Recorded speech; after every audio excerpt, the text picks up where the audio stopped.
உத்தம விசுவாசி. விசுவாசத்தின் நல்ல போராட்டத்தை போராடு, நித்திய ஜீவனை பற்றிக்கொள். அதற்காகவே நீ அழைக்கப்பட்டாய். அநேக சாட்சிகளுக்கு முன்பாக நல்ல அறிக்கை பண்ணினவனுமாயிருக்கின்றாய். நம்முடைய கர்த்தராகிய இயேசு கிறிஸ்து பிரசன்னமாகும் வரைக்கும் நீ இந்த கற்பனையை மாசில்லாமலும் குற்றமில்லாமலும் கை கொள்ளும்படிக்கு எல்லாவற்றையும் உயிரோடு செய்கிற தேவனுடைய சன்னிதானத்திலேயும் பொந்து பிலாத்துவின் முன்னின்று நல்ல அறிக்கையை சாட்சியாக விளங்க பண்ணின கிறிஸ்து இயேசுவினுடைய சன்னிதானத்திலேயும் உனக்கு கட்டளையிடுகிறேன். 1 தீமோத்தேயு 6:12-13-14. கிறிஸ்தவ வாழ்க்கை என்பது தனிநபர் ஓட்ட போட்டி அல்ல, மாறாக அது ஒரு தொடர் ஓட்டமாகும். தீமைக்கு எதிராக தினமும் மேற்கொள்ள வேண்டிய தொடர் போராட்டமாகும். விசுவாசத்தின் நல்ல போராட்டத்தை போராடு என்று அநேக விசுவாச மக்களுக்கு முன்பாக நல்ல அறிக்கை பண்ணின தீமோத்தேயுவுக்கு பவுலடியார் ஆலோசனை தருகின்றார்.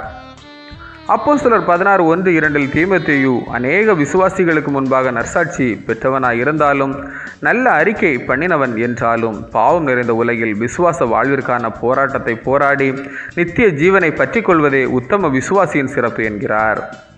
இந்த உலகம் கேடு நிறைந்தது. பலவித இச்சைகளும் மதிகேடுகளும் ஆசைகளும் கிறிஸ்தவர்களின் வாழ்வை நெருக்கி விசுவாசத்தை விட்டு வழிவிச் செல்ல காரணமாக அமைகின்றன. இப்படிப்பட்ட சூழலில் வாழ்கின்ற நாம் எதற்காக அழைக்கப்பட்டிருக்கின்றோம் என்கின்ற உண்மையை உணர்ந்து கொள்வது அவசியம்.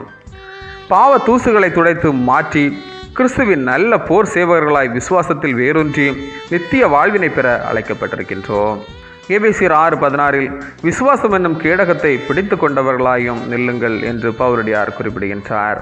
ஆகவே விசுவாசம் என்னும் கேடகத்தை பிடித்தவர்களாய் நல்ல போராட்டத்தை போராடி உத்தம விசுவாசிகளாக உன்னத வாழ்வினை பெறுவோம். ஆமீன். இந்த நாள் உங்களுக்கு இனிய நாளாக மலரட்டும்.